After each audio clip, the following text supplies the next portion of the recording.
crossover plus ambitieux que le MCU, partie 2. Les aventures merveilleuses de Huon de Bordeaux. Si tu n'as pas vu la première partie, je t'invite à la visionner et profites-en pour t'abonner. À la fin du dernier épisode, Huon de Bordeaux accepte le défi lancé par Charlemagne. Se rendre à la cour de l'émir Godis, et non pas Gambis, j'avais fait une erreur. Décapiter le premier venu, peu importe son rang, proclamer l'émir et ses suivants comme vassaux de Charlemagne, embrasser 3 fois Esclarmonde, la fille de Godis, au vu et au su de tous, et arracher 3 poils de moustache et 4 molaires au souverain égyptien. Ainsi commence la deuxième partie de notre récit. Huon de Bordeaux part pour son voyage. Apprenant la disgrâce pour son fils aîné, la mère d'Huon meurt de chagrin. Gérard de Bordeaux, le cadet, a la main mise sur les possessions de son frère et abuse de son nouveau pouvoir. Il dépouille ses sujets et prive les orphelins de leur héritage. Lui aussi c'est un méchant. Huon passe par Rome et y reçoit l'absolution du Saint-Père. Ce dernier lui conseille de se rendre à Brindisi pour retrouver Garin de Saint-Omer, leur cousin à tous deux. Notre héros a un lien de parenté avec le pape. Normal.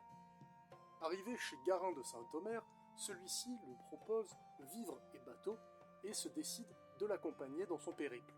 L'équipé continue le voyage pour faire escale à Jérusalem. Il passe en Féménie. Non, pas ça. La Féménie était la contrée des Amazones en Asie centrale. Puis il traverse le pays des Coumans, un territoire qui s'étend de l'Ukraine jusqu'au mont du Caucase. Ils arrivent dans un désert et croisent Gériaume. Gériaume est le frère du prévôt à qui Huon a confié les clés de Bordeaux avant de partir. Une vraie réunion de famille, je vous dis. 30 ans qu'il n'avait pas croisé un chrétien sur sa route. Ayant tué un chevalier dans sa jeunesse, il fut obligé d'aller au Saint-Sépulcre en pèlerinage pour expier sa faute. Sur le chemin du retour, il a été attrapé par des esclavagistes et il a fini finalement par s'échapper. Depuis, il erre, mais il connaît mieux que personne le pays, la légende et la culture de ce pays. Il devient par conséquent leur guide. Traversant une forêt... attends là, ils étaient pas dans les steppes? Reprenons. Traversant une forêt, nos voyageurs rencontrent Oberon. Gériaume conseille de fuir et c'est ce qu'ils font. Oberon les poursuit sans relâche jusqu'à ce que Huon décide de le confronter. Le petit roi leur offre l'hospitalité en son royaume, rassasiant leurs estomacs affamés, et offre à Huon des cadeaux magiques. Le premier est un anape en or, restant vide pour tout traître le tenant, mais restant rempli pour tout homme au cœur pur. Le deuxième est un corps en ivoire, Ensonné invoquera Oberon et son armée invincible. Oberon cède ces objets sous 2 conditions. Ne pas prononcer le moindre mensonge, sonner du corps qu'en cas d'extrême nécessité. Si Huon manque à ces conditions, Oberon retirera son amitié. Notre communauté continue sa route, mais Huon sonne du corps à mauvais escient. Oberon arrive et le réprimand.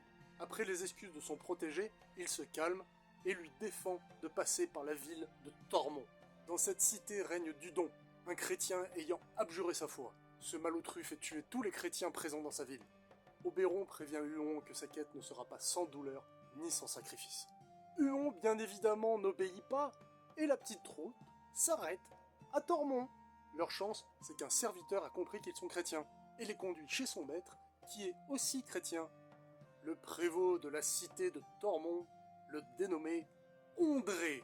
Huon organise chez son hôte un somptueux banquet où sont invités tous les fous, ménestrels et bambocheurs de la ville à une table où toute la nourriture de la cité sera servie.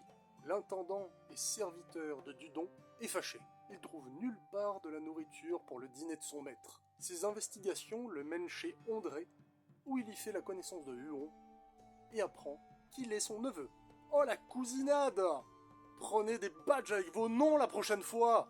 Feignant de se réconcilier avec son neveu, il l'invite au palais de Dudon pour tenter de l'assassiner. La tentative échoue et Dudon est chassé de son palais par ses serviteurs qui sont agacés par sa lâcheté et sa félonie.